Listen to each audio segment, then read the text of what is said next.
Bonjour et bienvenue sur la chaîne du chasseur d'étoiles de midi. Alors avant toute chose, parce que moi je suis fair play et correct, eh bien j'aimerais remercier toutes les personnes depuis que j'ai ma chaîne qui m'ont donné des infos. Déjà je remercie Ginette pour l'élimination de Stéphane.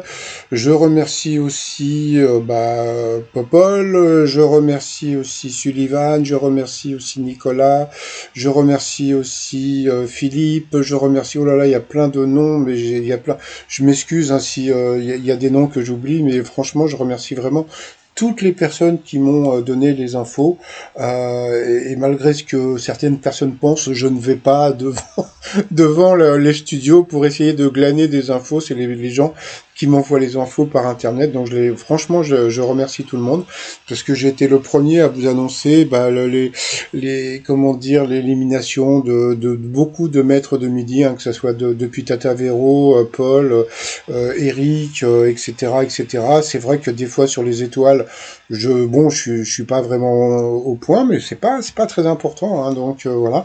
Et puis donc hier, voilà, eh bien Stéphane nous a fait du Stéphane, puisque quand il a été éliminé, bon, on peut comprendre sa déception, mais il y a déception et déception, d'accord? Bon, alors déjà, il y a eu plusieurs scènes qui ont choqué les gens, mais bon, il y a eu, j'en ai parlé juste avant, donc cette jolie personne qui s'appelle Sarah, elle s'appelait Sarah, voilà, donc qui a éliminé le maître de midi, et ça, il ne faut pas l'oublier, et ça, je trouve qu'il y a une grosse injustice dans l'émission, puisque Sarah a éliminé le maître de midi, mais elle n'a rien gagné, bon, à part le petit cadeau qu'on donne à chaque personne, mais je trouve, alors, je vais vous expliquer un truc, je trouve que quand une personne élimine un maître de midi et ne devient pas maître de midi, elle devrait avoir un cadeau, de l'argent ou quelque chose, sauf que si je dis bien si une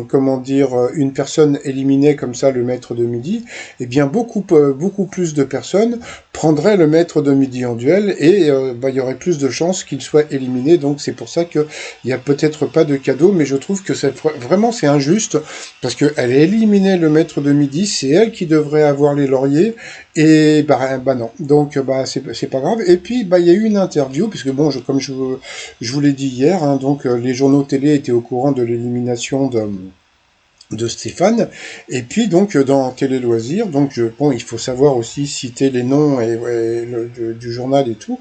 Donc Léo, alors je sais pas si je prononce bien, Léo Guggen, voilà, a interviewé donc Sarah, d'accord. Bon, alors d'abord ça a commencé par pour quelle raison avez-vous passé le casting des 12 coups de midi? Donc elle répond: j'aime bien les jeux télé, de mon point de vue, les 12 coups de midi est le jeu le plus populaire, j'aime bien la bonne humeur et l'ambiance donnée dans l'émission, j'ai passé le casting et j'ai été prise. Bon, ok. Ensuite, quelle ambition nourrissiez-vous dans l'émission? Donc, je suis maman de 2 enfants en bas âge et j'ai un emploi du temps chargé. Je savais que je ne pourrais pas rester dans l'émission aussi longtemps que Stéphane. Par exemple, je voulais passer un bon moment à la télévision. Je ne venais pas dans l'optique de gagner des gains. Donc au moins c'est clair. Ensuite, êtes-vous surprise que Stéphane passe au rouge? Je n'émets aucun jugement sur lui, mais il s'est souvent trompé pendant son passage. Les questions sur lesquelles il a flanché n'étaient pas des questions de culture générale. La question sur les pratiques sexuelles préférées des Français, on le sait ou pas, ça ne m'a pas étonné dans le sens où il ne peut pas tout connaître. Donc comme je l'ai dit hier il a dit qu'il connaissait la réponse. Non, je suis désolé, sur le sondage, il ne pouvait pas connaître la réponse à partir du moment où c'est quelque chose de complètement aléatoire, parce que ce sont des sondages. Ensuite, elle continue. Stéphane vous sélectionne pour l'affrontement en duel. Je pense qu'il me prend pour une petite blonde écervelée, pardon. Je me suis dit que j'aimerais bien trouver la bonne réponse pour lui prouver le contraire. Je ne la connaissais pas, je l'avoue, mais j'ai utilisé mon esprit de déduction et j'ai procédé par élimination. Quand Jean-Luc Reichmann annonce que vous avez donné la bonne réponse, que ressentez-vous? J'étais un peu gêné à ce moment-là. Les proches de Stéphane présents derrière lui étaient dévastés et lui, il pleurait. Je répète plusieurs fois que je suis désolé. Vous voyez, donc bon. Donc moi, le truc qui me fait rire, c'est de savoir que les candidats ou les candidates sont désolés de battre une personne. T'imagines, genre Mohamed Ali, qui mettent un bourre-pif et puis oh oh, je suis désolé, je t'ai défoncé la tronche. Bon, c'est pas grave. Elle continue. Stéphane, a-t-il eu un bon mot pour vous? Ah, voilà. Donc ça, c'est le fair play de Stéphane qui revient. Non, non, pas du tout. On l'a applaudi pendant 10 minutes. C'est-à-dire que bon, bah, l'émission, là, on n'a pas dû le voir parce que bon, bah, voilà. Donc, on l'a applaudi pendant 10 minutes. Et moi, je me sentais toujours pas bien. À ma gauche, il pleurait. Sa famille n'était pas contente. Êtes-vous déçu de ne pas remporter le face-à-face? Sur le moment, j'étais surtout satisfaite de mon expérience, etc. De toute façon, moi, elle avait dit qu'elle n'avait pas le temps pour rester dans le jeu. Mais bon, donc, bon, bah, on a pu voir que c'était une candidate qui était bah, pas idiote, ça c'était une évidence. En plus, bon, avocate, hein, d'accord.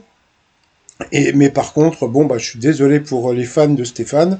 Bah, je sais pas comment, mais bon, je suis désolé, mais bon, le Stéphane, il a tout fait. Mais franchement, il a tout fait pour être le pire maître de midi, point de vue fair play. Voilà, je suis désolé. Je peux comprendre. Je vais vous dire une chose. Quand Tata Véro a été éliminée, elle a eu à peu près la même réaction entre guillemets, sauf qu'elle a juste fait la tête. C'est-à-dire que bon, je me rappelle pas si elle avait comment dire salué, etc. Franchement, mais je sais que bon bah voilà, de faire la tronche comme ça, je trouve que c'est quelque chose de vraiment pas bien, surtout pour l'esprit du jeu. Et puis bon bah j'imagine que Jean-Luc Reichmann, il va encore rajouter des couches sur Stéphane.